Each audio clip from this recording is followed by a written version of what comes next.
3 erreurs quand on souffre de troubles du comportement alimentaire. Première erreur, pensez que ça va passer tout seul. Un trouble du comportement alimentaire, c'est une pathologie psychologique. C'est une pathologie qui, en plus, se chronicise. Donc, sans prise en charge adaptée, vous avez très peu de chances de sortir de ce trouble du comportement alimentaire. Plus on attend, plus la situation se chronicise et plus on risque d'être en difficulté quand on va commencer la prise en charge. Deuxième erreur, pensez que les TCA, c'est pas une maladie.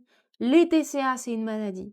Et ça nécessite une prise en charge correcte. C'est pas des habitudes de vie. Les TCA, c'est pas de l'alimentation émotionnelle. Les TCA, c'est pas juste une question de rythme alimentaire. On a tendance à normaliser ce genre de comportement parce que ça fait partie de nous, ça existe depuis tellement d'années que finalement on fait plus la différence entre nos propres décisions et la maladie.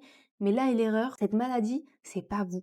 Ces comportements alimentaires difficiles, c'est pas vous. Troisième erreur, ne pas en parler à son médecin. Le médecin généraliste est le premier à recevoir ce genre de problématique et le premier à qui vous pouvez en discuter. Il va pouvoir vous rediriger vers les structures qui sont adaptées, certainement un psy, une diète comme moi spécialisée en TCA ou encore en structure hospitalière. Et qu'est-ce qui se passe en structure hospitalière en réalité avec les TCA? Vous voyez une équipe multidisciplinaire qui vont décortiquer la problématique pour vous offrir les outils les plus adaptés. L'objectif, c'est pas que vous soyez hospitalisé pendant des mois.